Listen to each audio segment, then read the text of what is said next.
Ang pahayag kay Juan, unang kabanata. Ito ang pahayag ni Jesucristo na ibinigay ng Diyos sa Kanya at Kanyang inihayag kay Juan na alipin niya sa pamamagitan ng anghel na Kanyang isinugo. Ang layunin ng paghahayag na ito'y ipakita sa mga alipin ng Diyos ang mga bagay na malapit nang maganap. Pinatutuhanan ni Juan ang lahat ng kanyang nakita. Ito ang kanyang patutuo tungkol sa mensahe ng Diyos at sa katotohanang ipinahayag ni Jesucristo. Pinagpala ang bumabasa ng aklat na ito, ang mga nakikinig sa propesiya nito at tumutupad sa nasusulat dito, sapagkat malapit na itong maganap.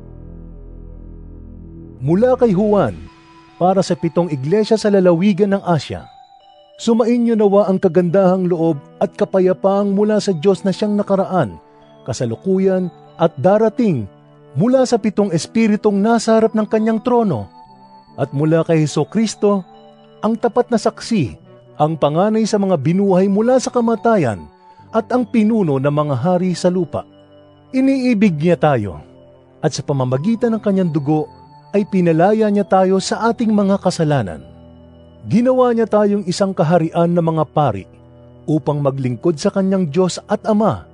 Kay Jesucristo ang kaluwalhatian at kapangyarihan magpakailanman. Amen. Tingnan ninyo, dumarating siyang nasa mga alapaap at makikita siya ng lahat, pati ng mga tumusok sa kanya. Tatangis ang lahat ng lipi sa lupa dahil sa kanya. Magkagayon nawa. Amen. Ako ang Alpha at ang Omega. Sabi ng Panginoong Diyos na makapangyarihan sa lahat, ang kasalukuyan, nakaraan at darating. Ako'y si Juan, ang inyong kapatid at kasama sa kapighatian at pagtitiis, na nararanasan ng mga kabilang sa kanyang kaharian dahil sa pakikipag-isa kay Jesus. Noon ako'y nasa isla ng Patmos, sapagkat ipinangaral ko ang salita ng Diyos at nagpatotoo ako para kay Jesus. Noon ay araw ng Panginoon, at habang nasa ilalim ako ng kapangyarihan ng Espiritu, narinig ko mula sa aking likuran ng isang malakas na tinig na parang tunog ng trompeta. Sabi niya, Isulat mo sa isang aklat ang iyong nakita, at ipadalo mo ito sa 7 iglesia, sa Efeso, Esmirna, Pergamo, Tiatira, Sardis, Philadelphia, at Laodicea. Lumingon ako upang tingnan ang nagsasalita at nakakita ako ng 7 ilawang ginto. Nakatayo sa gitna ng mga ilawan ng isang parang anak ng tao na nakasuot ng mahabang damit at may gintong pamigkis sa kanyang dibdib. Ang kanyang ulo at buhok ay kasimputi ng balahibo ng tupa o ng niebe, at ang kanyang mga matay parang apoy na nagliliyab. Kumikinang ang kanyang mga paa na parang tansong pinakintab, at parang rumaragas ang tubig ang kanyang tinig. May hawak siyang 7 bituin sa kanang kamay, at lumabas sa kanyang bibig ang isang matalas na tabak na sa magkabilay may talim. Ang kanyang mukha ay nakakasilaw, tulad ng araw sa katanghaliang tapat. Pagkakita ko sa kanya, para akong patay na bumagsak sa kanyang paanan, ngunit ipinatong niya sa akin ang kanyang kanang kamay at sinabi, Huwag kang matakot. Ako ang simula at ang wakas, at ang nabubuhay. Namatay ako, ngunit tingnan mo.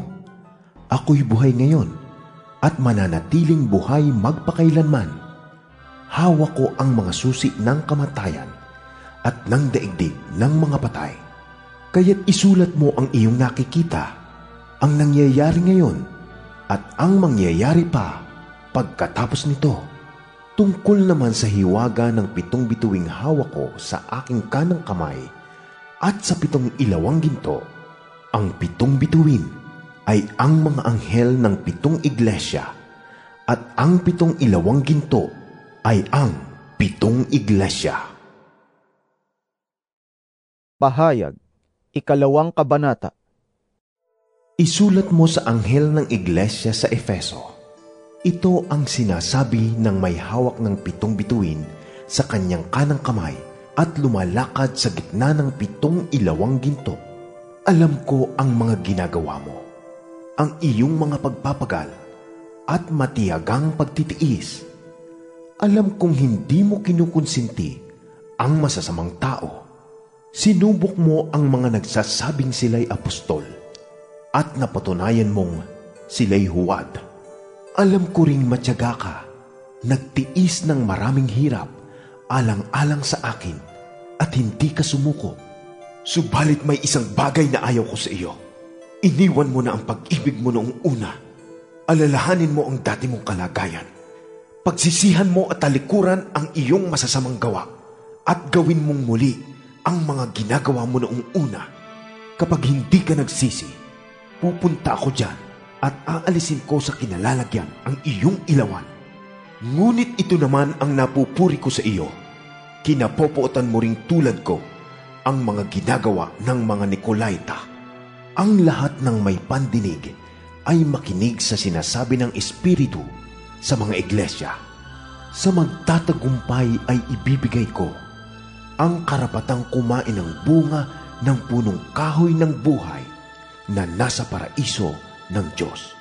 Isulat mo sa anghel ng iglesia sa Esmirna, ito ang sinasabi sa iyo ng simula at wakas, ang namatay at muling nabuhay.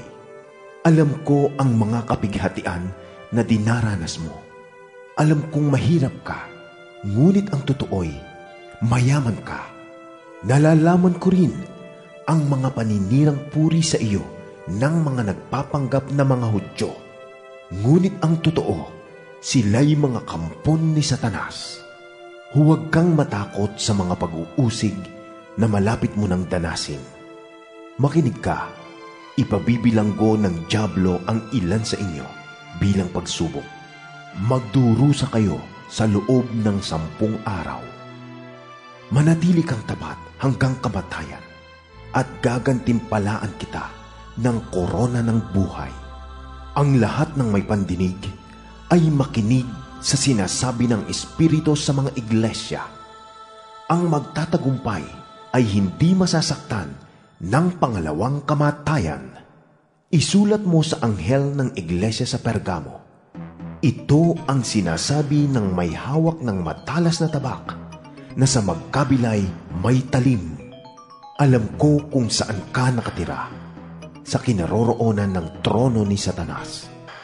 Gayunmay, nananatili kang tapat sa akin.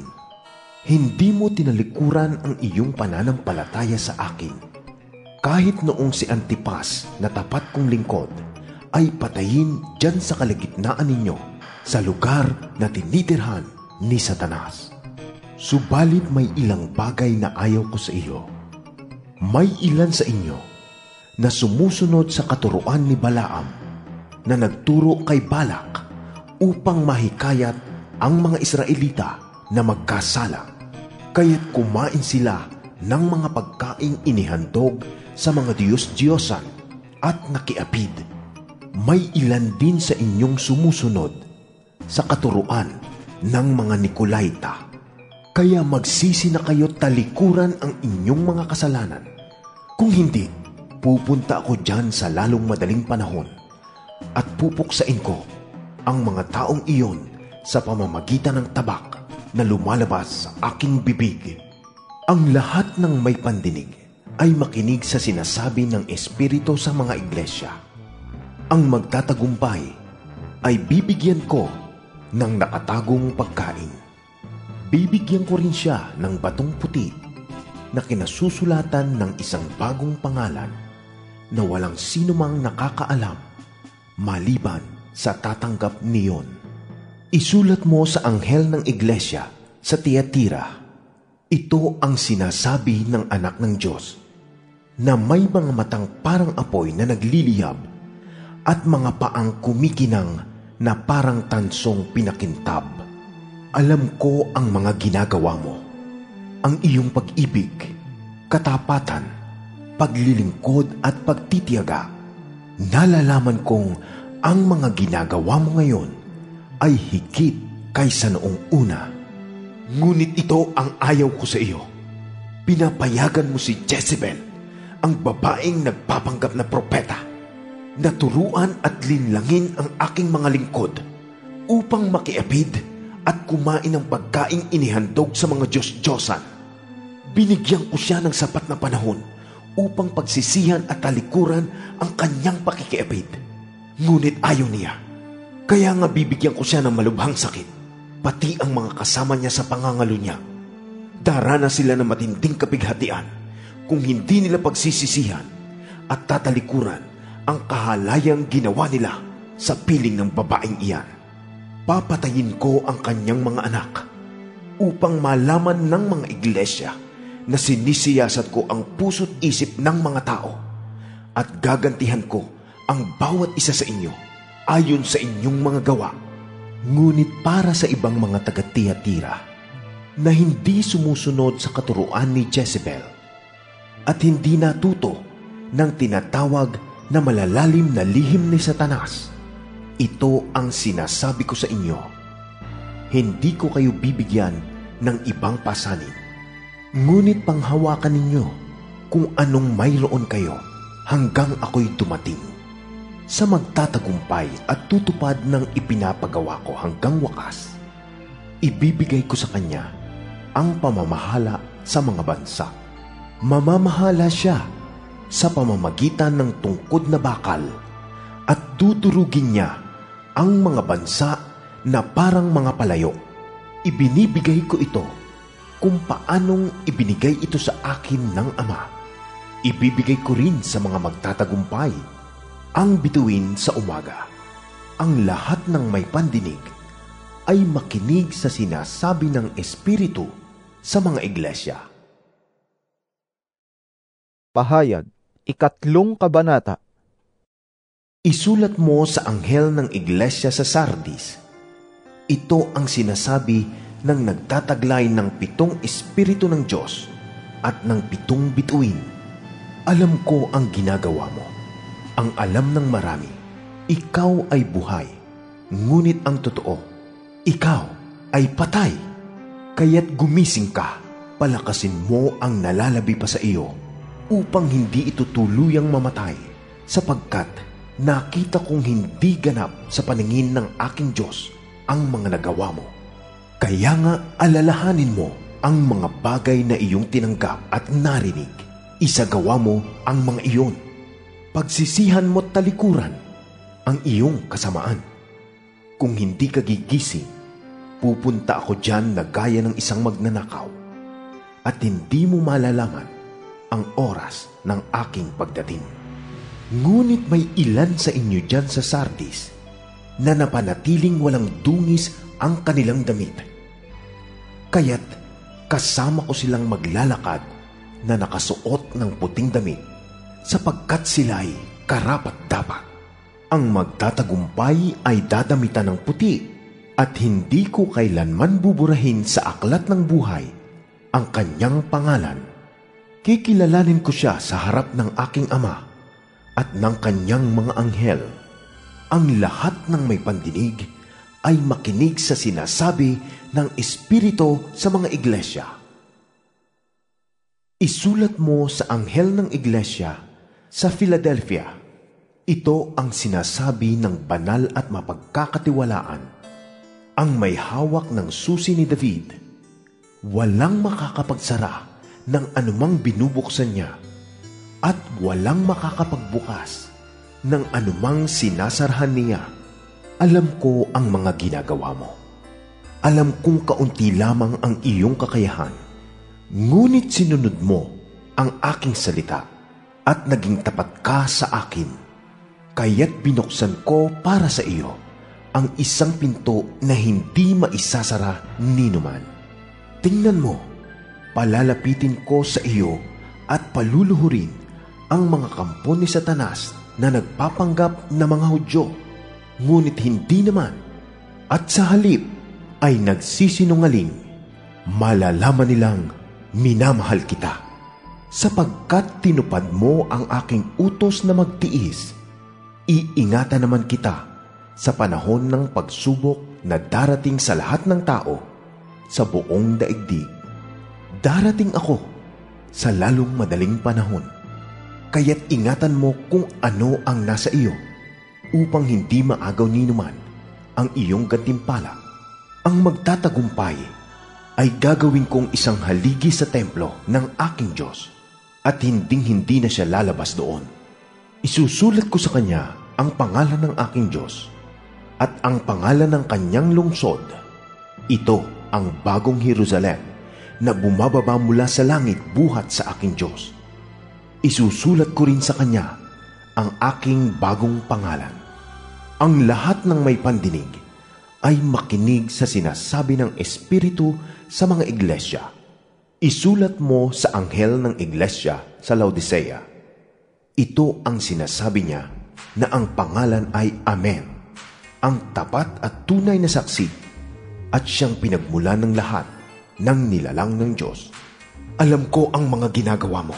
Alam kong hindi ka malamig ni mainit.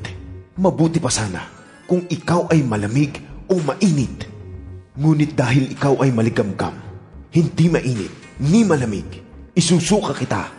Sinasabi mong ikaw ay mayaman, sagana sa lahat ng bagay, at wala ng kailangan pa. Ngunit hindi mo nalalamang ikaw ay kawawa, kahabag-habag, dukha, bulag at hubad. Kaya nga ipinapayo kong bumili ka sa akin ng purong ginto upang ikaw ay maging tunay na mayaman. Bumili ka rin sa akin ng puting damit upang iyong isuot at matakpan ang nakakahiya mong kahubaran. Bumili ka rin sa akin ng gamot na ipapahid sa iyong mata upang ikaw ay makakita. Sinasaway ko't pinapalo ang lahat ng aking minamahal. Kaya't maging masigasig ka, pagsisihan mo't talikuran ang iyong mga kasalanan. Tingnan mo, nakatayo ako at kumakatok sa pintuan.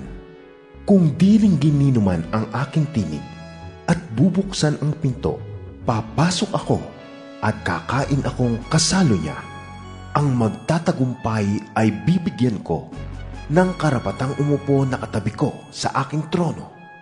Tulad ko na nagtagumpay at nakaupo ngayon katabi ng aking ama sa kanyang trono. Ang lahat ng may pandinig ay makinig sa sinasabi ng Espiritu sa mga iglesia. Pahayag, ika-4 na kabanata. Pagkatapos kong masaksihan ang mga bagay na ito, nakita ko sa langit ang isang bukas na pinto at narinig ko ang tinig na parang tunog ng isang trompeta na ang sabi sa akin, Umakyat ka rito at ipapakita ko sa iyo kung ano pang mga mangyayari pagkatapos nito. At agad akong napuspos ng Espiritu at nakita ko sa langit ang isang trono at ang isang nakaupo roon. Ang anyo niya'y maningning na parang mahahalagang batong hasper at kornalina. May isang bahagharing nagniningning na parang esmeralda sa palibot ng trono. Nakapaligid naman dito ang 24 pang trono. Nasa bawat isa'y may nakaupong matanda na nakadamit ng puti at may koronang ginto sa ulo. Mula sa trono ay gumuguhit ang kidlat kasabay ng mga ugong at mga kulog. Sa harap ng trono ay may 7 nagniningas na sulo. Ito ang 7 espiritu ng Diyos. Sa harap ng trono ay may tila dagat na salamin na sinlinaw ng kristal. Sa 4 na panig ng trono ay may 4 na buhay na nilalang na punong-puno ng mga mata sa kanilang harap at likod. Ang unang buhay na nilalang ay katulad ng leon, katulad naman ng baka ang pangalawa. Tulad sa mukha ng tao ang pangatlo, at katulad naman ng agilang lumilipad ang pang-4. Ang bawat isa ay may 6 na pakpak at punong-puno ng mga mata sa harap at likod. Walang tigil ang kanilang pag-awit araw at gabi. Banal, banal, banal ang Panginoong Diyos na makapangyarihan sa lahat, na siyang nakaraan, kasalukuyan at darating. Tuwing umaawit ng pagluwalhati, parangal at pasasalamat ang 4 na buhay na nilalang sa nakaupo sa trono na nabubuhay magpakailanman. Ang 24 na matatandang pinuno naman ay nagpapatira pa sa harap ng trono at sinasamba ang nakaupo doon, ang nabubuhay magpakailanman. Inilalagay nila ang kanilang korona sa harap ng trono at sinasabi, Aming Panginoon at Diyos, Karapat-dapat kang tumanggap ng kaluwalhatian, karangalan at kapangyarihan, sapagkat ikaw ang lumalang sa lahat ng bagay at ayon sa iyong kagustuhan, sila'y nagkaroon ng buhay at nalikha. Pahayag, 5 kabanata. Nakita ko sa kanang kamay ng nakaupo sa trono ang isang kasulatang nakabalumbon na may sulat sa loob at labas at sinarhan ng 7 selyo. At nakita ko rin ang isang makapangyarihang anghel na nagtanong ng malakas. Sino ang karapat-dapat na mag-alis sa mga selyo at magbukas sa balumbon? Ngunit wala ni isa man, maging sa langit, maging sa lupa o sa ilalim ng lupa, na makapagbukas o makatingin sa nilalaman niyon. Buong kapaitan akong umiyak dahil walang natagpo ang karapat-dapat na magbukas at tumingin sa nilalaman niyon. Ngunit sinabi sa akin ng isa sa matatandang pinuno, Huwag kang umiyak. Tingnan mo, ang leon mula sa lipi ni Huda, ang anak ni David, ay nagtagumpay at may karapatang mag-alis sa 7 selyo at magbukas sa kasulatang nakabalumbon. Pagkatapos, nakita ko sa pagitan ng matatandang pinuno at ang tronong napapaligiran ng 4 na buhay na nilalang ang isang korderong nakatayo na ang anyo ay tulad sa pinatay na. Ito'y may 7 sungay at 7 mata na siyang 7 espiritu ng Diyos na ipinadala sa buong daigdig. Lumapit ang kordero at kinuha ang kasulatang nakabalumbon sa kanang kamay ng nakaupo sa trono. Nang ito'y kunin niya, nagpatira pa sa harapan ng kordero ang 4 na buhay na nilalang at ang 24 na matatandang pinuno. Bawat isa'y may hawak na alpa at may gintong mangkok na puno ng insenso na siyang mga panalangin ng mga hinirang ng Diyos. Inaawit nila ang isang bagong awit. Ikaw ang karapat-dapat na kumuha sa kasulatang nakabalumbon at magtanggal sa mga selyo niyon, sapagkat pinatay ka at sa pamamagitan ng iyong dugo ay tinubos mo ang mga tao para sa Diyos. Mula sa bawat lahi, wika, bayan at bansa. Ginawa mo silang isang lahing maharlika at mga pari na itinalaga upang maglingkod sa ating Diyos, at sila'y maghahari sa lupa. Tumingin akong muli at narinig ko ang tinig ng milyon-milyon at libo-libong anghel. Sila'y nakapaligid sa trono, sa 4 na buhay na nilalang at sa matatandang pinuno. Umaawit sila ng malakas. Ang korderong pinatay ay karapat-dapat tumanggap ng kapangyarihan, kayamanan, karunungan, kalakasan, kaluwalhatian, papuri at paggalang. At narinig kong umaawit ang bawat nilikhang nasa langit, nasa lupa, nasa ilalim ng lupa at nasa dagat, lahat ng mga naroroon. Sa nakaupo sa trono at sa kordero, ang papuri at karangalan, kaluwalhatian at kapangyarihan magpakailanman. At sumagot ang 4 na nilalang na buhay. Amen! At nagpatira pa ang matatandang pinuno at nagsisamba. Pahayag, 6 na kabanata. Nakita kong inalis ng kordero ang una sa 7 selyo, at narinig kong sinabi ng isa sa 4 na buhay na nilalang, sa tinig na sinlakas ng kulog, Halika! At nakita ko ang isang kabayong puti na ang nakasakay ay may hawak na pana. Binigyan siya ng korona at siya'y umalis upang patuloy na manakop. Nang alisin ng kordero ang 2 selyo, narinig kong sinabi ng 2 buhay na nilalang, Halika! Isa namang kabayong pula ang lumitaw, na ang nakasakay ay binigyan ng kapangyarihang magpasimula ng digmaan sa lupa upang magpatayan ang mga tao.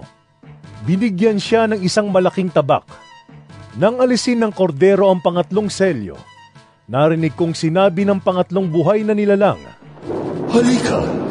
Isang kabayong itim ang nakita ko at may hawak na timbangan ang nakasakay dito.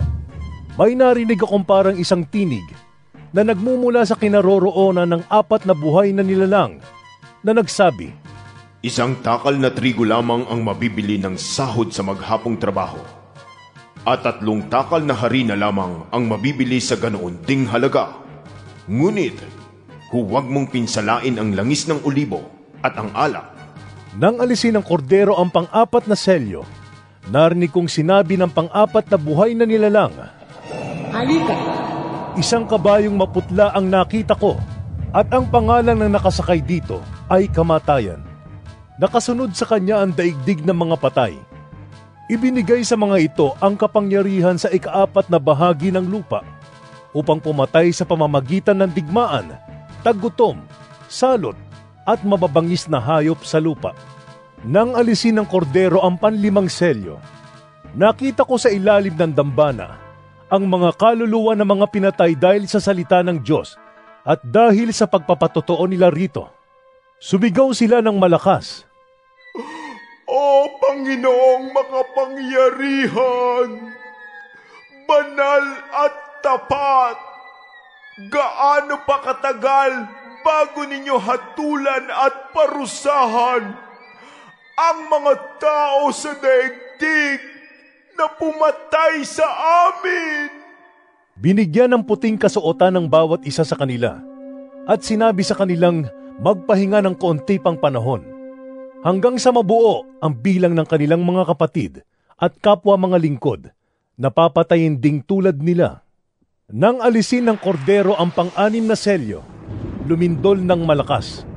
Ang araw ay nagdilim, na kasing itim ng damit panluksa, at ang buwan ay naging kasimpula ng dugo. Nalaglag mula sa langit ang mga bituin, na para mga bubot na bunga ng igos kapag hinahampas ng malakas na hangin. Naglaho ang langit na parang kasulatang inirolyo, at nawala sa kanilang dating kinalalagyan ang mga bundok at mga isla. Nagtago sa mga yungib na bato ang mga hari sa lupa, ang mga gobernador, ang mga pinuno ng hukbo, ang mayayaman, ang makapangyarihan, at lahat ng tao, alipin man o malaya.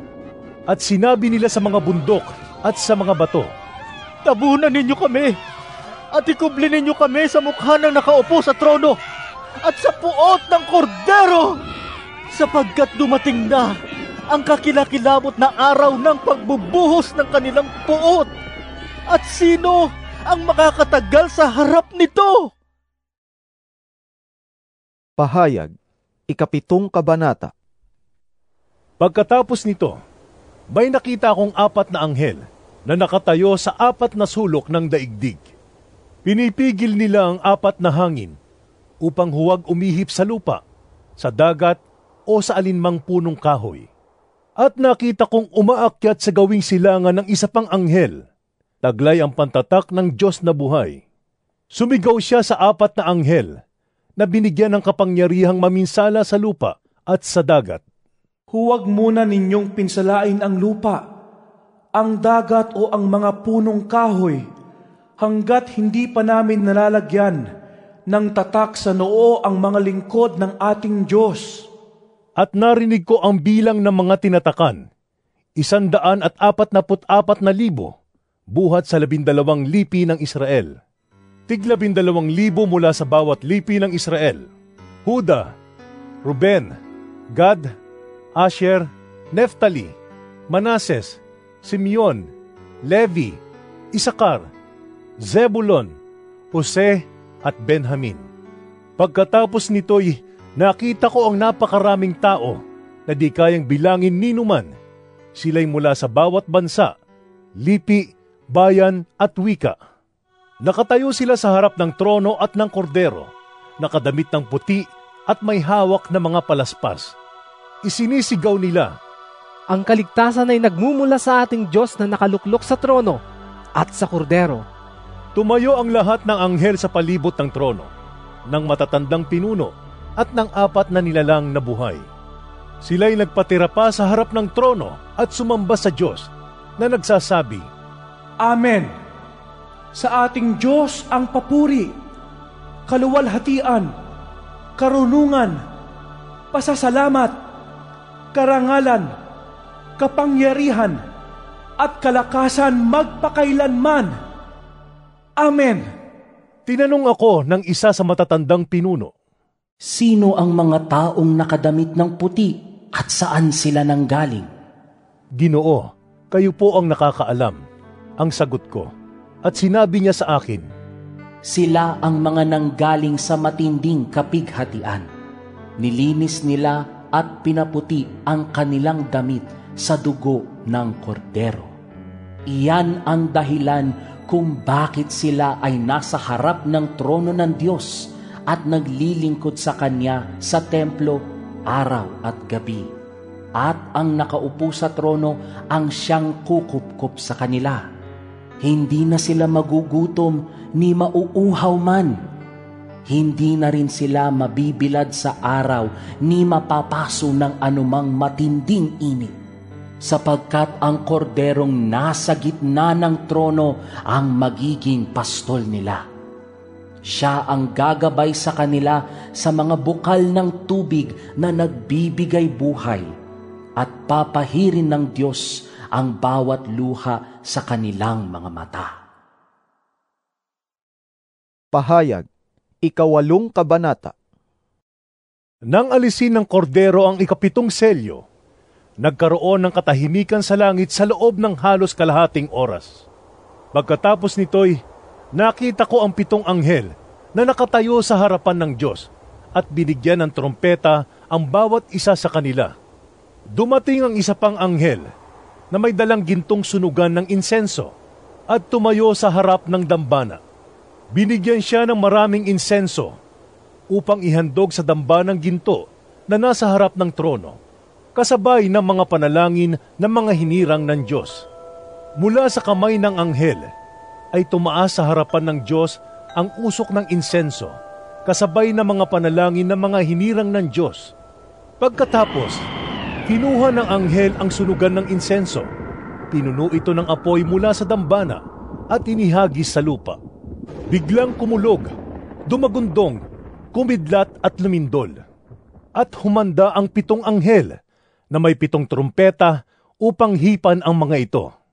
Hinipan ng unang anghel ang kanyang trumpeta at umulan ng batong yelo at apoy na may halong dugo.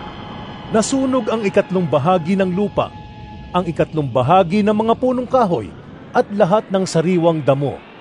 Hinipan ng 2 anghel ang kanyang trumpeta at bumagsak sa dagat ang isang parang malaking bundok na nasusunog. Naging dugo ang 3 bahagi ng dagat. Namatay ang 3 bahagi ng mga nilalang na naroon at nawasak ang 3 bahagi ng mga sasakyang dagat. Hinipan ng 3 anghel ang kanyang trompeta at nahulog mula sa langit ang isang malaking bituing nagliliyab na parang sulo at bumagsak sa 3 bahagi ng mga ilog at mga bukal. Ang bituin ay tinatawag na kapaitan. Pumait ang 3 bahagi ng tubig at maraming tao ang namatay pagkainom nito. Hinipan ng 4 na anghel ang kanyang trompeta at napinsala ang 3 bahagi ng araw, ang 3 bahagi ng buwan at ang 3 bahagi ng mga bituin, kaya't nawala ang 3 bahagi ng kanilang liwanag. Nagdilim ang 3 bahagi ng maghapon at walang tumanglaw sa 3 bahagi ng magdamag. Pagkatapos ay nakita ko ang isang agilang lumilipad sa kalawakan at narinig ko itong sumisigaw, "Kalagim-lagim! Kalagim-lagim!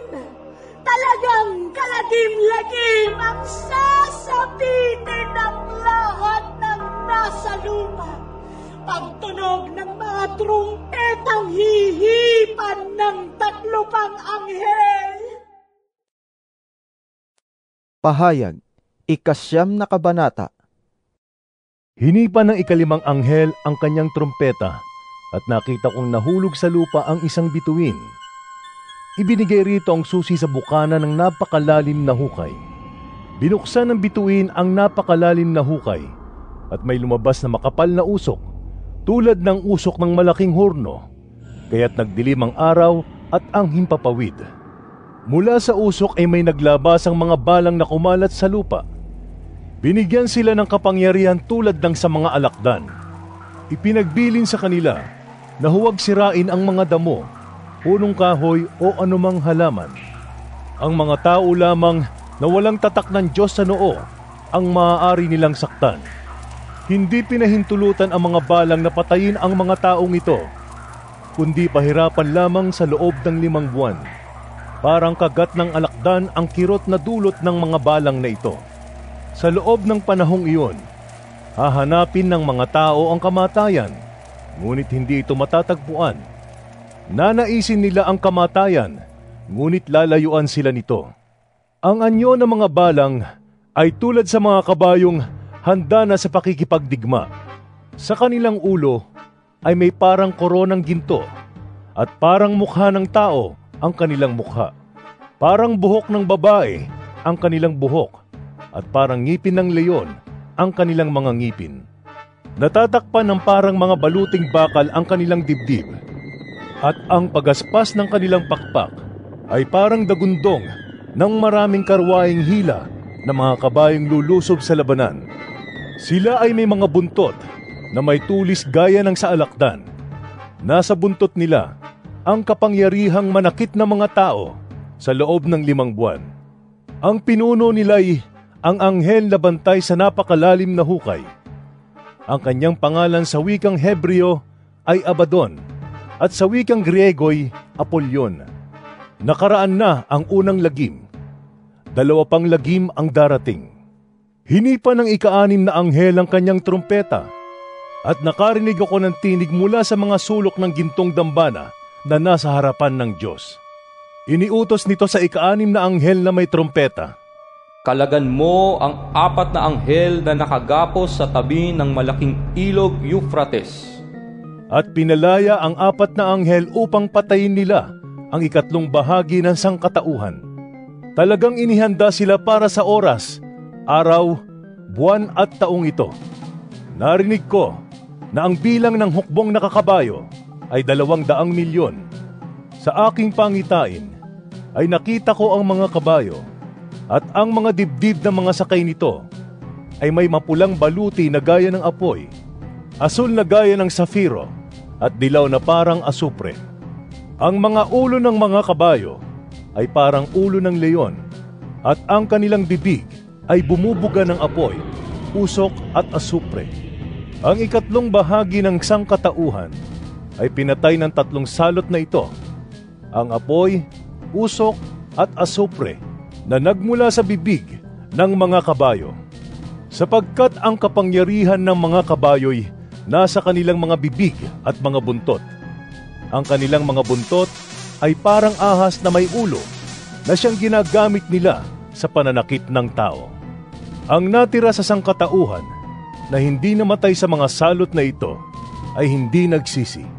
Hindi sila tumalikod ni tumigil man sa pagsamba sa mga demonyo at sa mga Diyos-Diyos ang ginawa ng kanilang kamay, mga larawang ginto, pilak, tanso, bato at kahoy, na di nakakakita, nakakarinig o nakakalakad man.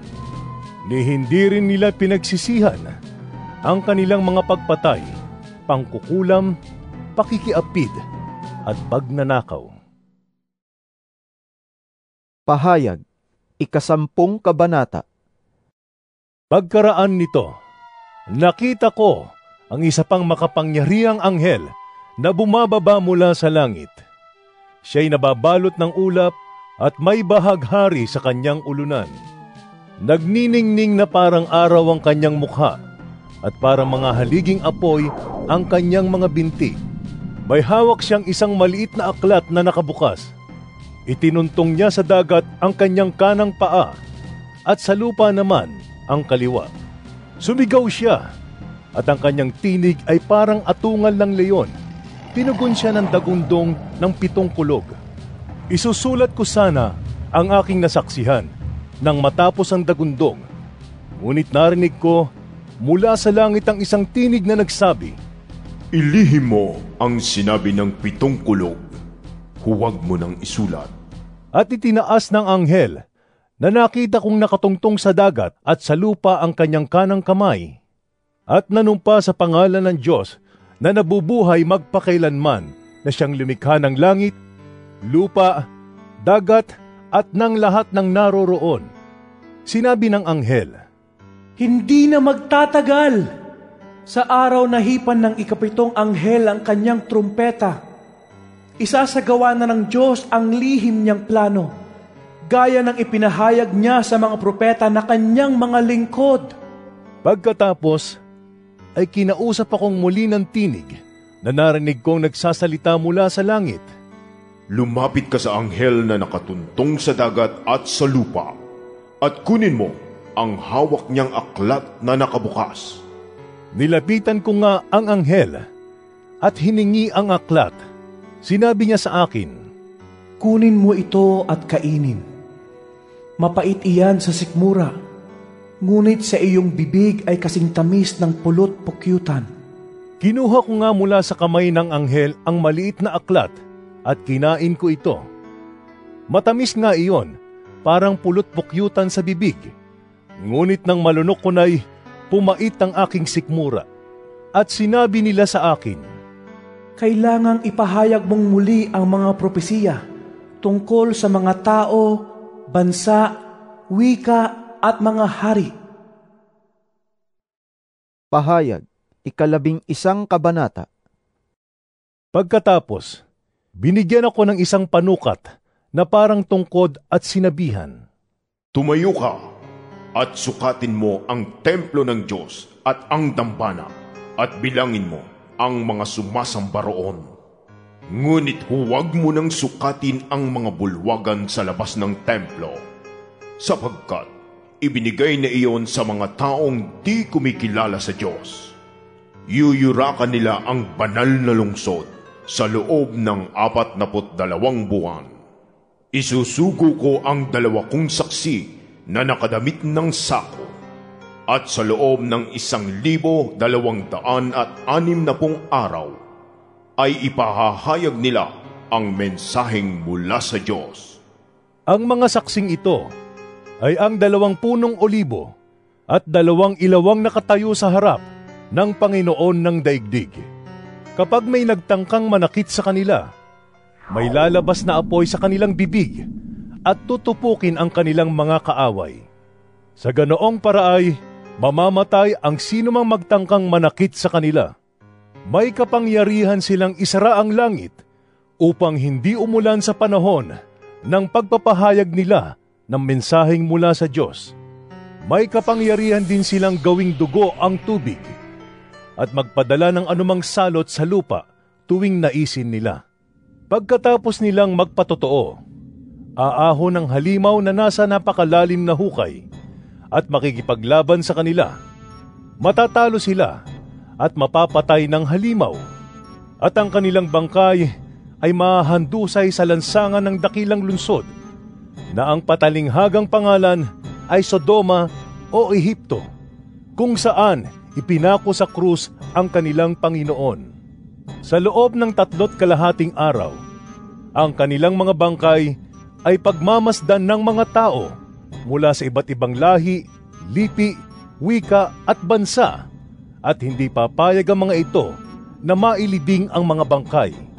Magagalak ang lahat ng tao sa daigdig dahil sa pagkamatay ng 2 saksi. Magdiriwang sila at magbibigayan ng mga regalo sapagkat ang 2 propetang iyon ay nagdulot sa kanila ng labis na kahirapan. Pagkalipas ng 3.5 araw, pumasok sa kanila ang hininga ng buhay mula sa Diyos.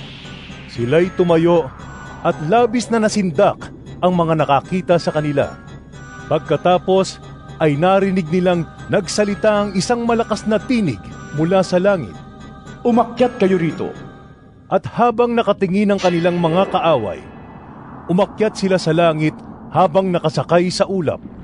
Nang oras ding iyon ay lumindol ng napakalakas at nawasak ang 10 bahagi ng lungsod at 7,000 tao ang namatay. Ang mga natirang tao ay natakot at niluwalhati nila ang Diyos ng kalangitan. Natapos na ang 2 lagim at ang 3 lagim ay malapit na.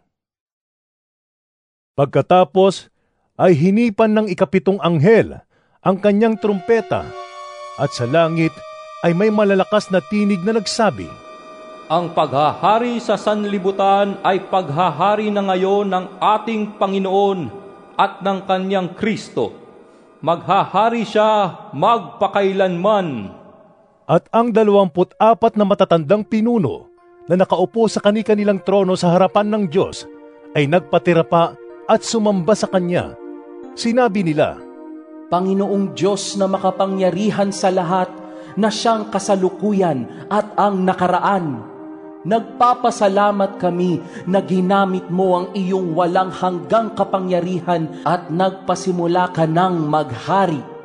Galit na galit ang mga bansang di kumikilala sa iyo, dahil dumating na ang panahon ng iyong poot, ang paghatol sa mga patay at pagbibigay ng gantimpala sa mga propetang lingkod mo at sa iyong mga hinirang, sa lahat ng may takot sa iyo, dakila man o hamak. Panahon na upang wasakin mo ang mga nagwawasak sa daigdig. At nabuksan ang templo ng Diyos sa langit, at nakita ang kaban ng tipan sa loob nito. Pagkatapos ay kumidlat, dumagundong, kumulog, lumindol, at umulan ng batong yelo. Pahayag, 12 kabanata. Kasunod nito'y lumitaw sa langit ang isang kakaibang palatandaan. Isang babaeng nadaramtan ng araw at nakatuntong sa buwan, at ang ulo'y may koronang binubuo ng 12 bituin. Malapit na siyang manganak, kaya't napapasigaw siya dahil sa matinding hirap. Isa pang palatandaan ang lumitaw sa langit. Isang napakalaking pulang dragon. Ito'y may 7 ulo at 10 sungay, at may korona ang bawat ulo. Kinaladkad ng kanyang buntot ang 3 bahagi ng mga bituin sa langit, at inihagis ang mga iyon sa lupa. Pagkatapos, tumayo ang dragon sa paanan ng babaeng malapit ng manganak upang lamunin ang sanggol sa sandaling ito'y isilang. Ang babae ay nagsilang ng sanggol na lalaki na nakatakdang maghari sa lahat ng bansa sa pamamagitan ng tungkod na bakal. Ngunit may umagaw sa bata at dinala ito sa Diyos sa kanyang trono. Ang babae naman ay tumakas papunta sa ilang, sa isang lugar na inihanda ng Diyos para sa kanya, upang maalagaan siya roon sa loob ng 1,260 araw. Pagkaraan nito'y nagkaroon ng digmaan sa langit. Si Miguel at ang kanyang mga anghel ay nakipaglaban sa dragon at sa mga kampon nito. Natalo ang dragon at ang kanyang mga kampon, at hindi na sila pinayagang manatili sa langit. Itinapon ang napakalaking dragon, ang matandang ahas na tinatawag na Diablo at Satanas, na nandaraya sa buong sanlibutan. Itinapon siya sa lupa kasama ang lahat ng kanyang mga kampon. At narinig ko ang isang malakas na tinig mula sa langit na nagsasabi, Dumating na ang pagliligtas ng Diyos. Ipinamalas na niya ang kanyang lakas bilang hari. Ipinamalas din ni Kristo ang kanyang kapangyarihan, sapagkat itinapon na mula sa langit ang nagpaparatang sa mga kapatid natin, araw at gabi sa harapan ng Diyos. Nagtagumpay ang mga ito laban sa Diablo sa pamamagitan ng dugo ng kordero at sa pamamagitan ng kanilang pagpapatotoo sa salita ng Diyos, at buong puso nilang inialay ang kanilang buhay hanggang sa kamatayan. Kaya't magalak ang kalangitan at lahat ng naninirahan diyan. Ngunit kalagim-lagim ang daranasin ninyo, lupa at dagat, sapagkat ang matinding poot ng Diablo ay babagsak sa inyo. Alam niyang kaunting panahon na lamang ang nalalabi sa kanya. Nang makita ng dragon na itinapon siya sa lupa, hinabol niya ang babaeng nagsilang ng sanggol na lalaki. Ngunit ang babae ay binigyan ng 2 pakpak ng malaking agila upang makalipad papunta sa ilang. Doon siya aalagaan sa loob ng 3.5 taon, upang maligtas sa pananalakay ng ahas. Mula sa kanyang bibig, ang ahas ay naglabas ng tubig na parang ilog upang tangayin ang babae. Subalit tinulungan ng lupa ang babae. Bumuka ang lupa at hinigop ang tubig na inilabas ng dragon mula sa kanyang bibig. Sa galit ng dragon sa babae, binalingan niya ang nalalabing mga anak nito upang digmain. Ito ang mga taong sumusunod sa mga utos ng Diyos at nananatiling tapat sa pagpapatotoo kay Jesus. At ang dragon ay tumayo sa dalampasigan. Pahayag, 13 kabanata. Pagkatapos, ay nakita kong umaahon sa dagat ang isang halimaw na may 7 ulo at 10 sungay. May korona ang bawat sungay nito, at sa bawat ulo ay nakasulat ang mga pangalang lumalapastangan sa Diyos. Ang halimaw ay parang leopardo. Ang mga paa nito ay tulad ng mga paa ng oso, at ang bibig ay parang bibig ng leon. Ibinigay ng dragon sa halimaw ang kanyang sariling lakas, trono at malawak na kapangyarihan. Ang isa sa mga ulo ng halimaw ay parang may sugat na nakamamatay. Ngunit ito'y gumaling. Namangha ang buong daigdig sa nangyaring ito at nagsisunod sila sa halimaw. Sinamba ng lahat ng tao ang dragon sapagkat ibinigay nito ang kanyang kapangyarihan sa halimaw. Sinamba rin nila ang halimaw at sinabi nila, Sino ang katulad ng halimaw? Sino ang makakalaban sa kanya? Pinahintulutang magsalita ng kayabangan ng halimaw, lumapastangan sa Diyos at maghari sa loob ng 42 buwan. Nilapastangan nga niya ang Diyos, ang pangalan ng Diyos, ang tahanan ng Diyos at ang lahat ng nakatira doon. Pinahintulutan din siyang digmain at lupigin ang mga hinirang ng Diyos at binigyan siya ng karapatang mamahala sa bawat lahi, lipi, wika at bansa. Sasamba sa kanya ang lahat ng nabubuhay sa ibabaw ng lupa. Maliban sa mga taong ang mga pangalan ay nakasulat sa aklat ng buhay bago palikhain ang sanlibutan. Ang aklat na ito'y pag-aari ng korderong pinatay. Ang lahat ng may pandinig ay makinig.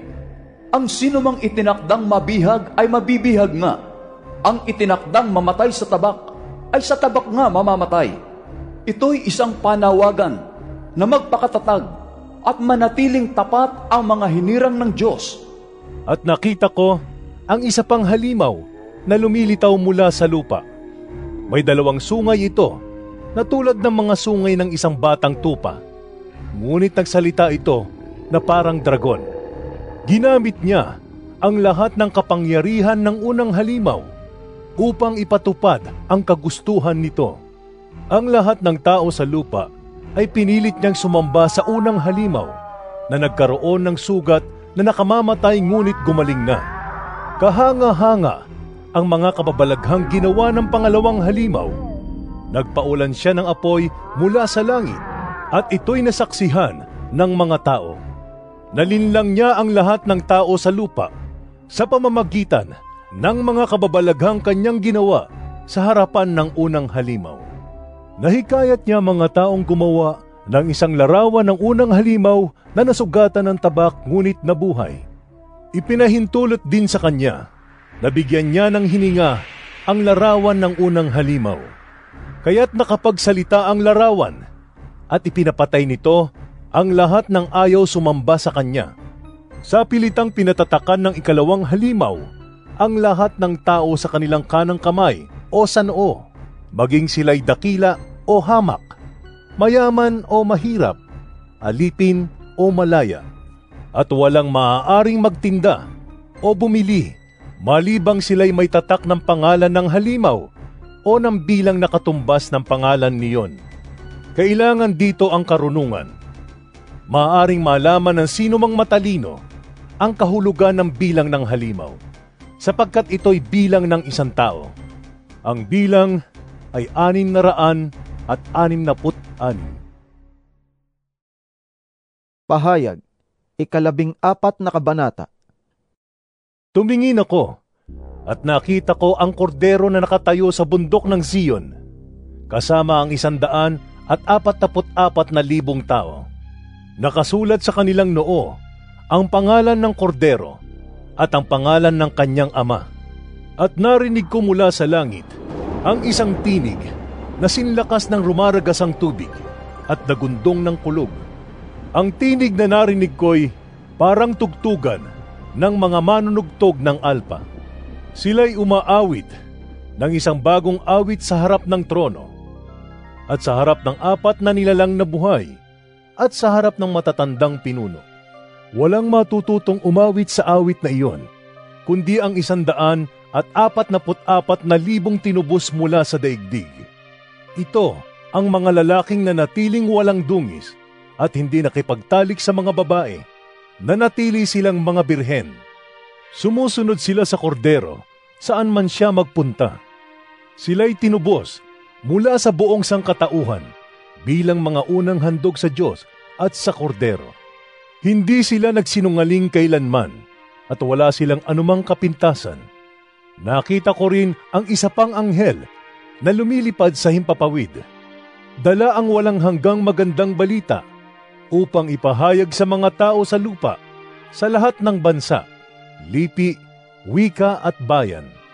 Sinabi niya ng malakas, "Matakot kayo sa Diyos at luwalhatiin ninyo siya, sapagkat dumating na ang oras ng kanyang paghatol.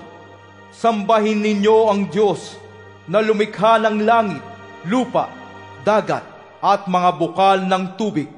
Sumunod naman ang ikalawang anghel na nagsasabi, Bumagsak na ang makapangyarihang Babylonia na nagpainom sa lahat ng mga bansa ng alak ng kanyang kahalayan. At sumunod sa dalawa ang ikatlong anghel na sumisigaw, Sino mang sumasamba sa halimaw at sa larawan nito at nagpatatak sa kanyang noo o sa kamay, ay paiinumin ng Diyos ng purong alak ng kanyang puot na ibinuo sa kopa ng kanyang galit. Pahihirapan sila sa apoy at asupre sa harapan ng mga banal na anghel at sa harapan ng kordero. Ang usok mula sa apoy na nagpapahirap sa kanila ay patuloy na tataas magpakailanman. Araw at gabi ay maghihirap ng walang pahinga ang mga sumamba sa halimaw at sa kanyang larawan at ang mga natatakan ng kanyang pangalan. Ito'y panawagan na magpakatatag ang mga hinirang ng Diyos, ang mga sumusunod sa mga utos ng Diyos at nananatiling tapat kay Jesus. At narinig ko mula sa langit ang isang tinig na nagsasabi, Isulat mo, mula ngayon, pinagpala ang mga namamatay na naglilingkod sa Panginoon. At sinabi ng Espiritu, Totoo nga silang pinagpala. Magpapahinga na sila sa kanilang mga pagpapagal, sapagkat sinusundan sila ng kanilang mga gawa. Tumingin uli ako, at nakita ko ang isang puting ulap, at nakaupo rito ang isang kamukha ng anak ng tao. May suot na koronang ginto at may hawak na isang matalim na karit. Isa pang anghel ang lumabas mula sa templo at nagsalita ng malakas sa nakaupo sa ulap. Gamitin mo na ang iyong karit. Gumapas ka na sapagkat panahon na. Hinog na ang aanihin sa lupa. Ginamit nga ng nakaupo sa ulap ang kanyang karit at ginapas niya ang anihin sa lupa. At isa pang anghel ang nakita kong lumabas mula sa templo sa langit. May hawak din itong matalim na karit. Lumabas naman mula sa dambana ang isa pang anghel. Siya ang namamahala sa apoy sa dambana. Sinabi niya sa anghel na may matalim na karit, Gamitin mo na ang iyong karit at anihin mo ang mga ubas sa lahat ng ubasan sa lupa, sapagkat hinog na ang mga ito. Kaya't ginamit ng anghel ang kanyang karit, inani ang mga ubas, at inihagi sa pisaan ng matinding puot ng Diyos.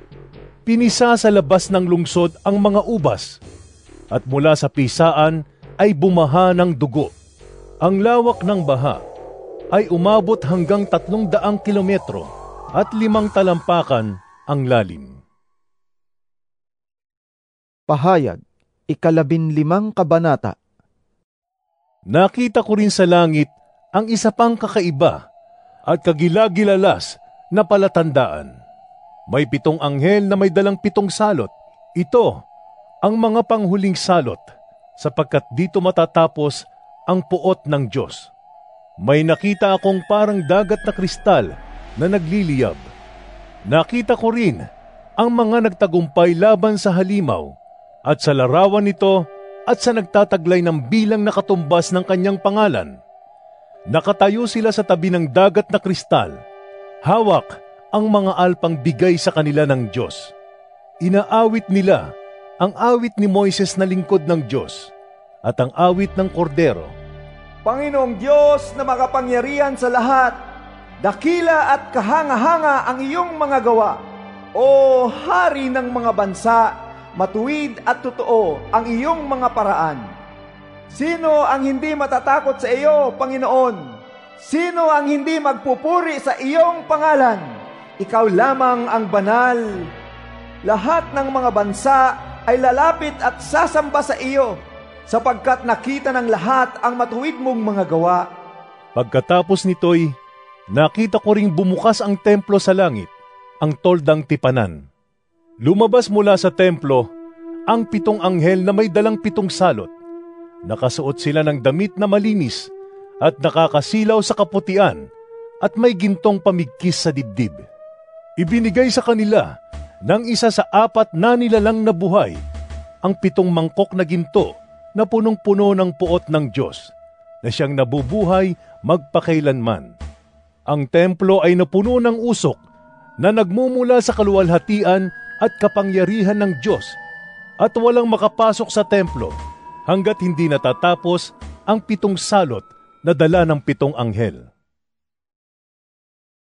Pahayag, 16 na kabanata.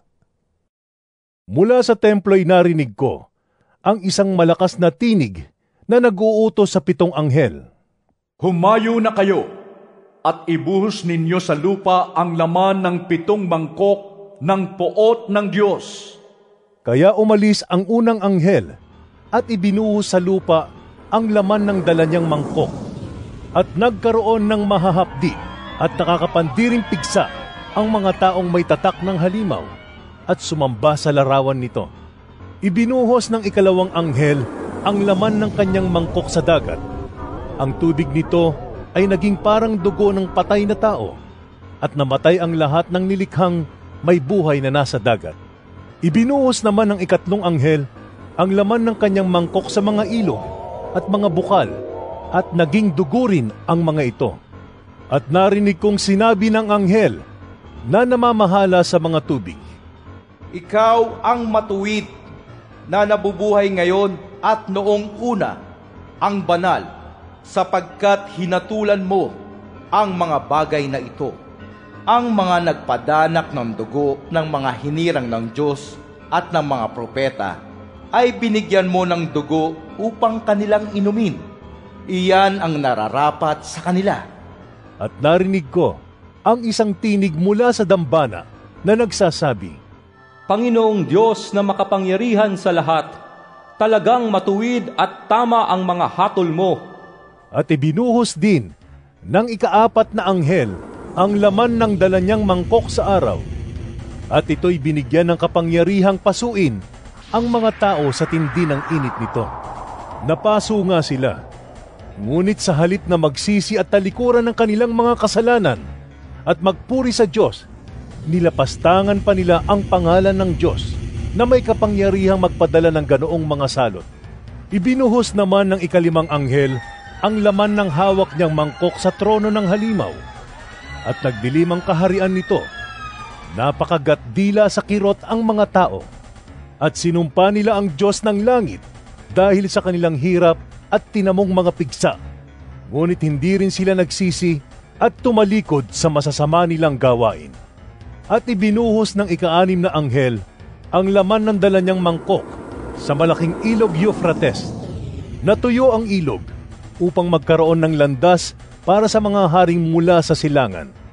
At nakita kong lumalabas mula sa bunganga ng dragon, sa bunganga ng halimaw, at sa bunganga ng huwad na propeta ang 3 karumaldumal na espiritong mukhang palaka. Ang mga ito'y mga espiritu ng mga demonyong gumagawa ng mga kababalaghan. Pinuntahan nila ang lahat ng hari sa daigdig upang tipunin para sa labanan sa dakilang araw ng Diyos na makapangyarihan sa lahat. Makinig kayo. Ako'y darating na parang magnanakaw. Pinagpala ang nananatiling gising at nag-iingat ng kanyang damit. Hindi siya lalakad na hubad at hindi mapapahiya sa harap ng mga tao. At ang mga hari ay tinipon ng mga espiritu sa lugar na tinatawag sa wikang Hebreo na Armageddon. Pagkatapos nito, ibinuhos ng ika-7 anghel ang laman ng hawak niyang mangkok sa himpapawid at may nagsalita ng malakas mula sa tronong nasa templo. Naganap na! Kumidlat, kumulog at lumindol ng napakalakas. Ito ang pinakamalakas na lindol mula pa ng likhain ng tao dito sa lupa. Nahati sa 3 bahagi ang malaking lungsod at nawasak ang lahat ng lungsod sa buong daigdig. Hindi nga nakaligtas sa parusa ng Diyos ang tanyag na Babilonya. Pinainom siya ng Diyos ng alak mula sa kopa ng kanyang matinding puot. Umalis ang lahat ng mga pulo at nawala ang lahat ng mga bundok. Umulan ng malalaking batong yelo na tumitimbang ng halos 50 kilo bawat isa at nabagsakan ang mga tao at nilapastangan ng mga tao ang Diyos dahil sa nakakapangilabot na salot na iyon. Pahayag, 17 kabanata. Pagkatapos, ang isa sa 7 anghel na may dalang 7 mangkok ay lumapit sa akin at sinabi niya, Halika, ipapakita ko sa iyo kung paano paparusahan ang reyna ng kahalayan na nakaupo sa ibabaw ng maraming tubig. Ang mga hari sa lupa ay nakiapid sa babaeng ito, at ang lahat ng tao sa sanlibutan ay nilasing niya sa alak ng kanyang kahalayan. At napasa ilalim ako ng kapangyarihan ng Espiritu, at inihatid ako ng anghel sa dakong ilang. Nakita ko roon ang isang babaeng nakasakay sa isang pulang halimaw. Ang halimaw ay may 7 ulo at 10 sungay. Nakasulat sa buong katawan nito ang mga pangalang lumalait sa Diyos. Ang damit ng babae ay kulay ube at pula. Ang kanyang mga alahas ay ginto, mahalagang bato at perlas. Hawak niya ang isang gintong kopa na puno ng kanyang kasumpa-sumpang mga gawa at kahiyahiyang kahalayan. Nakasulat sa kanyang noo ang isang pangalang may lihim na kahulugan. Ang tanyag na Babilonya, ang ina ng mga nangangalo niya at ng lahat ng kahalayan sa lupa. At nakita ko ang babae na lasing sa dugo ng mga hinirang ng Diyos at sa dugo ng mga martir na pinatay dahil kay Jesus. Nang gilalas ako nang makita ko siya. Bakit ka nang gilalas? Tanong sa akin ng anghel. Sasabihin ko sa iyo ang lihim na kahulugan ng babae at ng sinasakyan niyang halimaw na may 7 ulo at 10 sungay. Ang halimaw na nakita mo ay buhay noong una, ngunit patay na ngayon. Muli itong lilitaw buhat sa napakalalim na hukay at tuluyang mapapahamak. Ang mga taong nabubuhay sa lupa na ang pangalan ay hindi nakasulat sa aklat ng buhay mula pa ng likhain ng sanlibutan ay manggigilalas kapag nakita nila ang halimaw, sapagkat pinatay na siya, ngunit muling lilitaw. Kailangan dito ang pangunawa at karunungan. Ang 7 ulo ay ang 7 burol na kinauupuan ng babae. Ang mga ito rin ay 7 hari. Bumagsak na ang 5 sa kanila. Naghahari pa ang isa, at ang huli ay hindi pa dumarating. Pagdating niya, sandali lamang siyang maghahari. At ang halimaw na buhay noong una, ngunit ngayoy wala na, ay isa sa 7 hari at siyang magiging 8. Siya ay patungo sa kapahamakan. Ang 10 sungay na nakita mo ay 10 haring hindi pa naghahari, ngunit bibigyan sila ng kapangyarihang maghari kasama ng halimaw sa loob ng 1 oras. Iisa ang layunin ng 10 ito, at ipapailalim nila sa halimaw ang kanilang kapangyarihan at karapatan. Makikidigma sila laban sa kordero, ngunit tatalunin sila ng kordero, sapagkat siya ang Panginoon ng mga Panginoon at Hari ng mga hari. Kasama niya sa tagumpay ang kanyang mga tinawag, pinili at tapat na tagasunod. Sinabi rin sa akin ng anghel, ang nakita mong mga tubig na kinauupuan ng babae ay mga lahi, mga bansa at mga wika. Ang 10 sungay na nakita mo at ang halimaw ay mapupuot sa reyna ng kahalayan. Aagawin nila ang lahat ng ari-arian nito at iiwan siyang hubad. Kakainin nila ang kanyang laman at susunugin siya. Inilagay ng Diyos sa kanilang puso na isagawa ang kanyang layunin nang sila'y magkaisa at ipailalim nila sa halimaw ang kanilang kapangyarihang maghari hanggang sa maganap ang mga salita ng Diyos.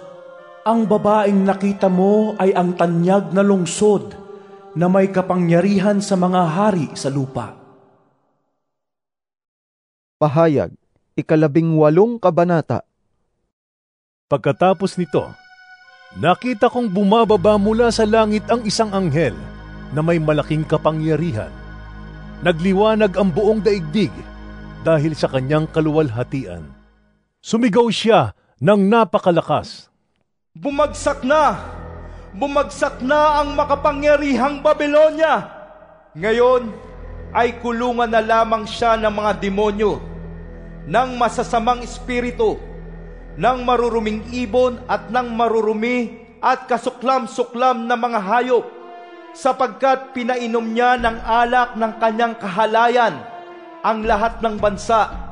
Nakiapid sa kanya ang mga hari sa lupa, at ang mga mangangalakal sa buong daigdig ay yumaman sa kanyang mahalay na pamumuhay. Narinig ko mula sa langit ang isa pang tinig na nagsasabi, umalis ka sa Babilonya, bayan ko. Huwag kang makibahagi sa kanyang mga kasalanan, upang hindi ka maparusahang kasama niya, sapagkat abot na hanggang langit ang mga kasalanan niya, at hindi nalilimutan ng Diyos ang kanyang kasamaan. Gawin ninyo sa kanya ang ginawa niya sa iba. Gumanti kayo ng doble sa kanyang ginawa. Punuin ninyo ang kanyang kopa ng inuming higit na mapait kaysa inihanda niya sa iba. Kung paano siya nagmataas at nagpasasa sa kalayawan, palasapin ninyo siya ng ganoon ding pahirap at kapighatian, sapagkat lagi niyang sinasabi, ako'y nakaluklok na isang reyna. Hindi ako byuda, hindi ako magluluksa kailanman. Dahil dito, daragsa sa kanya ang mga salot sa loob ng 1 araw. Sakit, dalamhati, at tagutom, at tutupukin siya ng apoy, sapagkat makapangyarihan ang Panginoong Diyos na humahatol sa kanya. Tatangis at iiyak ang mga haring nakiapid sa kanya, at nagpasasa sa kalayawan sa piling niya, habang tinatanaw nila ang usok ng nasusunog na lungsod. Tatayo sila sa malayo, sapagkat takot silang madamay sa dinaranas niyang parusa. Sasabihin nila, kalagim-lagim! Kalagim-lagim ang dakilang Babilonya, ang makapangyarihang lungsod. Sa loob lamang ng 1 oras ay naganap ang parusa sa kanya. Dahil sa kanya'y tatangis din at magdadalamhati ang mga mangangalakal sa daigdig, sapagkat wala nang bibili ng kanilang paninda. Wala nang bibili ng kanilang mga ginto, pilak, alahas at perlas, mga telang lino, seda, telang kulay ubi at pula, lahat ng uri ng mabangong kahoy. Mga kagamitang yari sa pangil ng elepante, mamahaling kahoy, tanso, bakal at marmol. Wala nang bibili ng kanilang sinamon at mga pampalasa, kamanyang, mira at insenso, alak at langis, harina at trigo, mga baka at tupa, mga kabayo at karwahe, mga alipin at maging kaluluwa ng tao. Wala na ang lahat ng mga bagay na hinangad mo, ang lahat ng kayamanan mo, pati na ang iyong kagandahan ay naglahong kasama mo at hindi na masisilayan ng mga tao kailanman. Hindi lalapit ang mga mangangalakal na yumaman sa lungsod na iyon sapagkat takot silang madamay sa kanyang paghihirap. Tatangi sila at magdadalamhati. Sasabihin nila, nakakapangilabot ang nangyari sa tanyag na lungsod. Dati nadaramtan siya ng lino at telang kulay ube at pula at napapalamutian ng mga alahas, ginto at perlas. Sa loob lamang ng isang oras ay naglahong lahat iyon. Mula sa malayo ay tumanaw ang mga kapitan, mga pasahero at mga tripulante ng mga sasakyang pandagat at lahat ng nangangalakal sa dagat. At tinangisan nila ang nasusunog na lungsod habang minamasdan ang usok na nagmumula roon. Walang katulad ang katanyagan ng lungsod na iyon. Nagsabog sila ng abo sa kanilang ulo at nanangis. Kalagim-lagim! Kalagim-lagim ang nangyari sa dakilang lungsod. Yumaman ang lahat ng tumigil sa kanyang daungan. Ngunit sa loob lamang ng isang oras ay nawalan ng kabuluhan. Magalak ka, o langit, sa nangyari sa kanya. Magalak kayo, mga hinirang ng Diyos, mga apostol at mga propeta, sapagkat hinatulan na siya ng Diyos dahil sa ginawa niya sa inyo. Pagkatapos, isang makapangyarihang anghel ang bumuhat ng isang batong sinlaki ng gilingang bato at inihagis iyon sa dagat. Sinabi niya, ganito karahas ibabagsak ang tanyag na lungsod ng Babylonia at hindi na siya makikitang muli. Hindi na maririnig sa kanya ang tinig ng mga awit at ang himig ng mga tugtugan ng alpa, plauta at trompeta. Wala nang makikita sa kanyang mga manggagawa at hindi na maririnig ang ingay ng mga gilingan. Wala nang kahit isang ilaw na magliliwanag sa kanya. Hindi na maririnig ang masasayang tinig ng mga ikinakasal, sapagkat naging makapangyarihan sa buong daigdig ang kanyang mga ngalakal at dinaya niya ang lahat ng bansa sa pamamagitan ng pangkukulam. At natagpuan sa kanya ang dugo ng mga propeta, mga hinirang at ng lahat ng pinatay sa daigdig. Pahayag, 11 na kabanata. Pagkatapos nito, narinig ko ang tila sama-samang tinig ng napakaraming tao sa langit na umaawit ng ganito. Aleluya! Ang kaligtasan, ang karangalan, at ang kapangyarihan ay tanging sa Diyos lamang. Matuwid at tama ang kanyang hatol. Hinatulan niya ang reyna ng kahalayan na nagpasama sa mga tao sa lupa sa pamamagitan ng kanyang kahalayan. Pinarusahan siya ng Diyos dahil sa pagpatay niya sa mga lingkod ng Panginoon. Muli silang umawit. Aleluya! Walang tigil na tataas ang usok na mula sa nasusunog na lungsod. Ang 24 na matatandang pinuno at ang 4 na nilalang na buhay ay nagpatira pa at sumamba sa Diyos na nakaupo sa trono. Sabi nila, Amen! Aleluya! May nagsalita mula sa trono. Purihin ninyo ang ating Diyos, kayong lahat na mga lingkod niya, dakila o hamak man, kayong may banal na takot sa Kanya. Pagkatapos ay narinig ko ang parang sama-samang tinig ng napakaraming tao, parang ugong ng rumaragasang tubig at dagundong ng mga kulog. Ganito ang sabi ng tinig: Aleluya!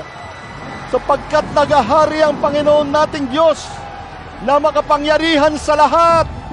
Magalak tayo at magsaya. Luwalhatiin natin siya, sapagkat sumapit na ang kasal ng kordero at inihanda na ng kasintahang babae ang kanyang sarili. Binihisan siya ng malinis at puting-puting lino. Ang lino ay ang mabubuting gawa ng mga hinirang ng Diyos. At sinabi sa akin ng anghel, isulat mo ito, pinagpala ang mga inanyayahan sa kasalan ng kordero. Idinugtong pa niya, ito ay tunay na mga salita ng Diyos. Nagpatira pa ako sa kanyang paanan upang sambahin siya. Ngunit sinabi niya sa akin, huwag mong gawin iyan. Ako may aliping tulad mo at tulad ng iyong mga kapatid na nagpapatotoo tungkol kay Jesus. Ang Diyos ang sambahin mo, sapagkat ang pagpapatotoo tungkol kay Jesus ang diwa ng propesiya. Pagkaraan nito'y nabuksan ang langit at nakita ko ang isang kabayong puti. Ang sakay nito'y tinatawag na tapat at totoo, sapagkat matuwid siyang humatol at makipagdigma. Parang nagliliyab na apoy ang kanyang mga mata, at sa kanyang ulo ay mayroong maraming korona. Nakasulat sa kanya ang isang pangalan niya na siya lamang ang nakakaalam ng kahulugan. Basang-basa sa dugo ang kanyang kasuotan, at ang tawag sa kanya ay salita ng Diyos. Sumusunod sa kanya ang mga hukbo ng langit na nakadamit ng malinis at puting lino at nakasakay rin sa mga kabayong puti. May matalim na tabak na lumalabas sa kanyang bibig na gagamitin niyang panlupig sa mga bansa. Mamamahala siya sa mga ito sa pamamagitan ng tungkod na bakal, at paaagusin mula sa pisaan ng ubas ang alak ng puot ng Diyos na makapangyarihan sa lahat. Nakasulat sa kanyang kasuotan at sa kanyang hita ang ganitong pangalan: Hari ng mga hari at Panginoon ng mga Panginoon. Nakita ko naman ang isang anghel na nakatayo sa araw. Sumigaw siya ng malakas at tinawag ang mga ibon sa himpapawid. Hali kayo at magkatipon para sa malaking handaan ng Diyos. Kainin ninyo ang laman ng mga hari, ng mga kapitan, ng mga kawal, ng mga kabayo at ng kanilang mga sakay. Kainin din ninyo ang laman ng lahat ng tao, alipin at malaya, hamak at dakila. At nakita kong nagkatipon ang halimaw at ang mga hari sa lupa, kasama ang kanilang mga hukbo, upang kalabanin ang nakasakay sa kabayo at ang hukbo nito. Nabihag ang halimaw, gayon din ang huwad na propeta, na gumawa ng mga kababalaghan sa harap ng halimaw, upang dayain ang mga taong may tanda ng halimaw at sumamba sa larawan nito. Ang halimaw at ang huwad na propeta ay inihagis ng buhay sa lawa ng apoy na nagliliyab sa asupre. Ang kanilang mga hukbo ay pinatay sa pamamagitan ng tabak na lumabas sa bibig ng nakasakay sa kabayo.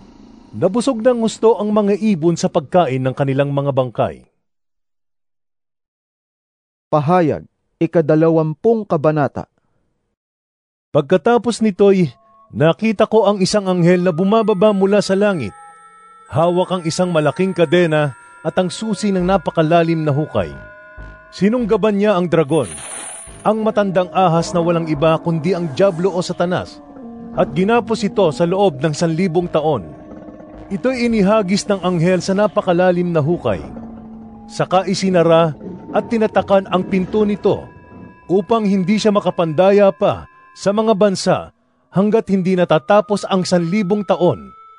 Pagkatapos nito'y palalayain siya sa loob ng maikling panahon. At nakakita ako ng mga trono, at ang mga nakaupo doon ay binigyan ng karapatang humatol.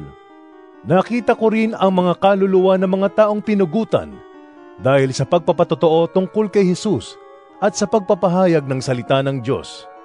Hindi sila sumamba sa halimaw ni sa larawan nito, ni tumanggap man ng tatak ng halimaw sa kanilang noo o kamay. Sila'y nabuhay at nagharing kasama ni Kristo sa loob ng 1,000 taon. Ito ang unang pagbuhay sa mga patay. Ang iba pang mga patay ay hindi nabuhay hanggang hindi natatapos ang 1,000 taon. Pinagpala at ibinukod para sa Diyos ang nakasama sa unang pagkabuhay ng mga patay. Walang kapangyarihan sa kanila ang pangalawang kamatayan. Sa halip, sila'y magiging mga pari ng Diyos at ni Kristo at maghahari silang kasama niya sa loob ng 1,000 taon. Pagkatapos ng 1,000 taon, ay palalayain si Satanas mula sa kanyang pagkabilanggo. Lalabas siya at dadayain ang mga bansa mula sa 4 na sulok ng daigdig, ang Gog at Magog. Titipunin niya ang mga ito upang isama sa pakikipagdigma. Ang hukbong ito ay sindami ng buhangin sa tabing dagat. Kumalat sila sa buong daigdig at pinaligiran ang kampo ng mga hinirang ng Diyos at ang pinakamamahal na lungsod. Ngunit umulan ng apoy mula sa langit at tinupok ang mga kampon ni Satanas, at ang diablong nandaya sa kanila ay itinapon sa lawa ng apoy at asupre na pinagtapunan din sa halimaw at sa huwad na propeta. Pahihirapan sila doon araw at gabi, magpakailanman. Pagkatapos nito'y nakita ko ang isang malaking tronong puti at ang nakaupo doon. Naglaho ang lupa't langit sa kanyang harapan at hindi na nakita pang muli. Nakita kong nakatayo sa harap ng trono ang mga namatay, maging dakila at hamak, at binuksan ang mga aklat. Binuksan ang isa pang aklat, ang aklat ng buhay. Hinatulan ang mga patay ayon sa kanilang ginawa, batay sa nakasulat sa mga aklat. Iniluwa ng dagat ang mga patay na naroroon. Iniluwa din ng kamatayan at daigdig ng mga patay ang mga patay na nasa kanila. Hinatulan ang lahat ayon sa kanilang mga ginawa. Pagkatapos ay itinapon din sa lawa ng apoy ang kamatayan at ang daigdig ng mga patay. Ang lawa ng apoy ang pangalawang kamatayan. Ang sino mang hindi nakasulat ang pangalan sa aklat ng buhay ay itinapon sa lawa ng apoy. Pahayag, 21 kabanata. Pagkatapos nito, nakita ko ang isang bagong langit at isang bagong lupa. Wala na ang dating langit at lupa, wala na rin ang dagat. At nakita ko ang banal na lungsod, ang bagong Jerusalem na bumababa mula sa langit buhat sa Diyos, gaya ng isang babaeng ikakasal. Siya'y nakabihis at nakahanda sa pagsalubong sa kanyang mapapangasawa. Narinig ko ang isang malakas na tinig mula sa trono. Tingnan ninyo, ang tahanan ng Diyos ay nasa piling na ng mga tao. Maninirahan siyang kasama nila, at sila'y magiging bayan niya. Diyos mismo ang makakapiling nila, at siya ang magiging Diyos nila. At papahirin niya ang bawat luha sa kanilang mga mata. Wala ng kamatayan, dalamhati, pagtangis, at paghihirap, sapagkat lumipas na ang dating mga bagay. Pagkatapos ay sinabi ng nakaupo sa trono, Pagmasdan ninyo, ginagawa kong bago ang lahat ng bagay. At sinabi niya sa akin, Isulat mo, sapagkat maaasahan at totoo ang mga salitang ito. Sinabi rin niya sa akin, Naganap na, ako ang Alpha at ang Omega, ang simula at ang wakas. Ang sinumang nauuhaw ay bibigyan ko ng tubig na walang bayad, mula sa bukal na nagbibigay buhay. Ito ang makakamtan ng magtatagumpay. Ako'y magiging Diyos niya, at siya namay magiging anak ko.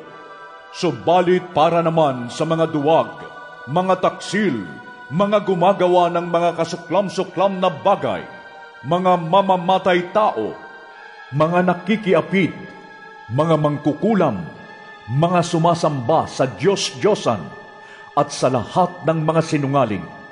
Ang magiging bahagi nila'y sa lawa ng nagliliyab na apoy at asupre.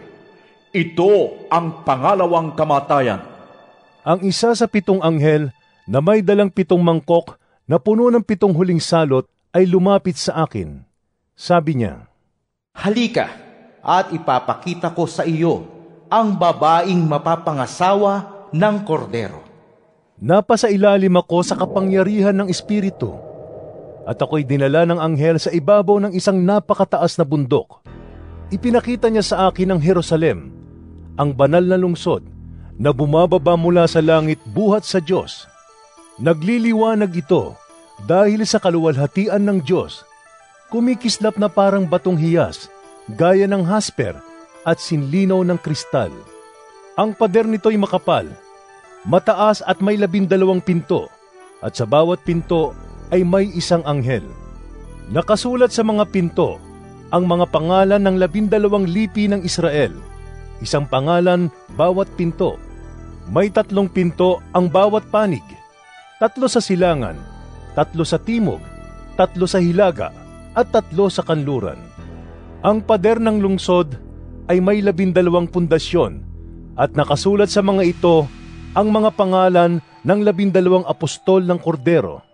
Ang anghel na nagsalita sa akin ay may hawak na gintong panukat upang sukatin ang lungsod, gayon din ang mga pinto at ang pader nito.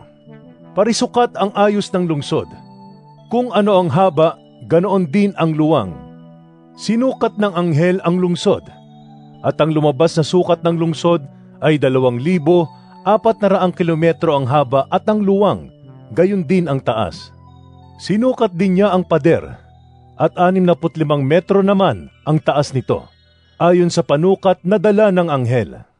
Batong hasper ang pader, at ang lungsod ay lantay na gintong kumikinang na parang kristal.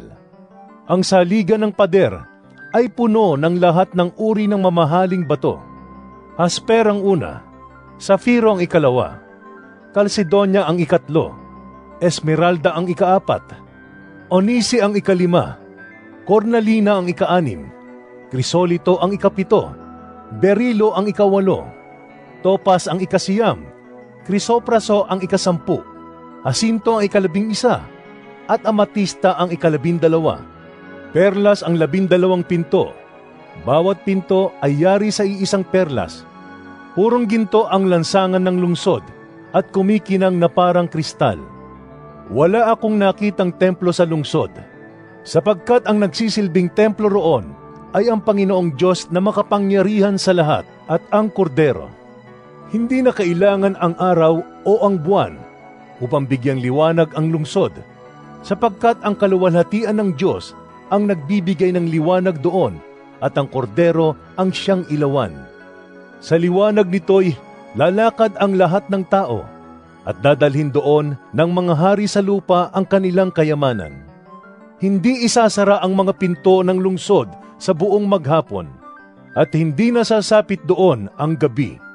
Dadalhin sa lungsod ang yaman at dangal ng mga bansa. Ngunit hindi makakapasok doon ang anumang bagay na marumi, ni ang mga gumagawa ng kasuklam-suklam, ni ang mga sinungaling. Ang mga tao lamang na ang pangalan ay nakasulat sa aklat ng buhay, na iniingatan ng kordero ang makakapasok sa lungsod. Pahayag, 22 kabanata. Ipinakita rin sa akin ng anghel ang ilog ng tubig na nagbibigay buhay. Ang tubig nito na sinlinaw ng kristal ay bumubukal mula sa trono ng Diyos at ng kordero at umaagos sa gitna ng lansangan ng lungsod. Sa magkabilang panig ng ilog ay ang punong kahoy na nagbibigay buhay. Ito'y namumunga ng 12 uri ng bunga, 1 uri sa bawat buwan. Nakapagpapagaling sa sakit ng mga tao ang mga dahon nito. Wala roong makikitang anumang isinumpa ng Diyos. Makikita sa lungsod ang trono ng Diyos at ng kordero, at sasambahin siya ng kanyang mga lingkod. Makikita nila ang kanyang mukha, at isusulat sa kanilang noo ang kanyang pangalan. Dooy wala ng gabi, kaya't hindi na sila mangangailangan pa ng mga ilawan o ng liwanag ng araw. sapagkat ang Panginoong Diyos ang magiging liwanag nila at maghahari sila magpakailanman. At sinabi sa akin ng anghel, Maaasahan at totoo ang mga salitang ito. Ang Panginoon, ang Diyos ng mga espiritu ng mga propeta, ang siyang nagsugo sa kanyang anghel upang ihayag sa mga lingkod niya ang mga bagay na magaganap sa lalong madaling panahon. At sinabi ni Jesus, Makinig kayo, darating na ako. Pinagpala ang sumusunod sa mga salita ng propesiya na nasa aklat na ito. Akong si Juan ang nakarinig at nakakita sa lahat ng ito. Matapos kong marinig at makita ang lahat, ako'y nagpatira pa sa paanan ng anghel na nagpakita sa akin ng mga ito upang siya'y sambahin. Ngunit sinabi niya, Huwag mong gawin iyan. Ako may aliping tulad mo, at tulad din ng iyong mga kapatid na propeta at ng lahat ng sumusunod sa mga salita sa aklat na ito. Ang Diyos ang sambahin mo. At sinabi rin niya sa akin, Huwag mong ililihim ang mga propesiya na nasa aklat na ito, sapagkat malapit nang maganap ang mga ito. Magpatuloy sa pagpapakasama ang masasama, magpatuloy sa pagpapakarumi ang marurumi.